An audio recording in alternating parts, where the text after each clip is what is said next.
चल चल जन बाबू सोना कही तुरंत धोखा दे दी। अच्छा आ तनी मनी अरे लगा दे तो जनी हजे जीवन भना छोड़ी। हां एगो लड़की के बियाह भइल बा। आवे तनी देखी सब कितना मजा आया। ओनिया से देख ले के बा। हां निशा भिखारी भैया लड़की के शादी भइल बा। तुम्हारा चेहरा एक गायिका वाला ही नहीं है, नायिका वाला भी है। इतनी सुंदर हो। शादी भइला के बाद पति पत्नी सेज पर बैठल बड़े मेहरारू तनी लजाती है कि कम एज में बियाह हो जाता। बियाह हमार कजने तुम करबे करी है पहला मिलन बा तो कह तरीका हो कि घूंघटा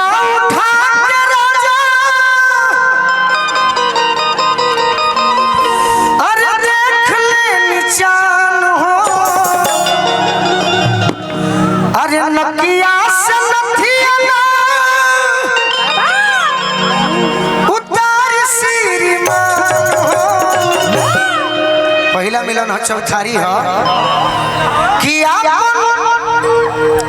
ठोर जन फसाई हमारा ठोरावा में कहे कि हमारा लाज लागे आई कैसे ठोरावा में हमारा लाज लागे आई कैसे कि हमारा लाज लागे आई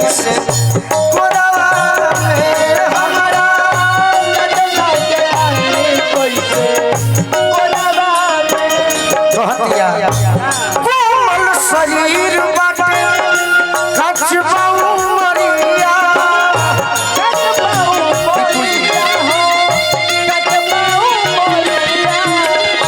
ऐसे जनी देख लो उठे सावरिया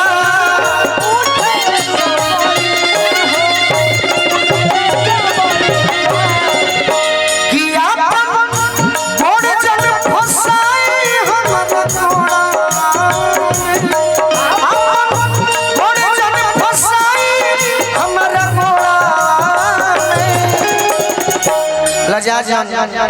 तरह के पावे खातिर कितना कितना तो पहले बैठ। अच्छा कि हमारा लाज लागे कैसे हमारा लाज लागे कैसे सो रहे में साथ भई बुझी तनी भाना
प्यार हो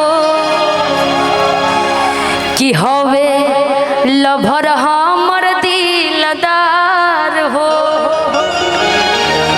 कि जानो से ज्यादा करेला प्यार हो कि होवे मर्द हमर दिलदार हो कि रखे खूब खुश माना कि रखे खूब खुश माना रखे मोर हियावा मोर पिया हाँ मोर पिया त चश्मा पेन्हला करियावा कि मोर पियावा अरे बाजा देला तकिया मोर ये करियावा ठीक बा। बेदर्दा, ये मेरा अपना गाना भी रिलीज हुआ बहुत है अच्छा। मेरे चैनल से। त चश्मा पहनेला करियावा मोर पियावा,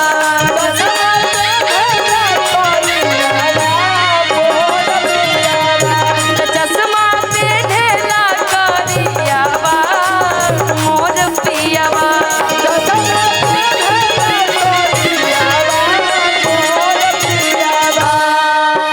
जानो से ज्यादा करेला उ प्यार हो, हवे मरद हमर दिलदार हो, जानो से ज्यादा करेला उ प्यार हो, हवे मरद हमर दिलदार हो, राखे खूब खुश माना, राखे खूब खुश माना, राखे मोर हियावा मोर पियावा, हाँ हाँ मोर पियावा, त चश्मा पहनेला करियावा मोर पियावा, चश्मा पहनेला करियावा मोर पियावा, त चश्मा पहनेला करियावा मोर पियावा।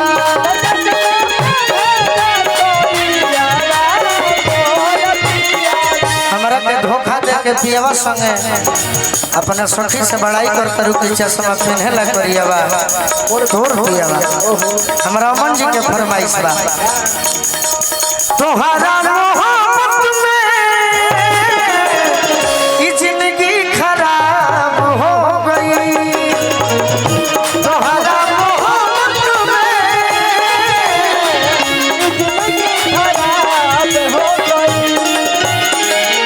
दिल जब से तोड़लू हमारा के छोड़लू, संहतिया शराब हो गई। बाकी तू कहता हर निमन गीत बा तो चश्मा पहनेला करियावा मोर पियावा,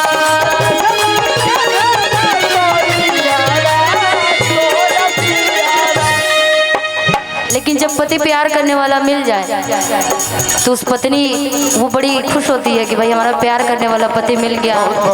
त जैसन सोचले रहनी वैसन पियावा मोर बारे, थोड़ा सा धुन चेंज करके। अच्छा हाँ गबड़ा को तो ये कहबो अच्छा कुछ भी अभी चेंज चल कर सकते हैं ना जी, तो कर सकते फिर वो भी आ जाएंगे। त जैसन सोचले रहनी वैसन पियवा मोर बारे, एक धुन पे कई सारे गाने बन जाते हैं तो ऐसे ही धुन भी चेंज हो जाते हैं बनाइए तो ना, तो आप कह रहे तो नहीं बनाऊंगी फिर कि जैसन सोचले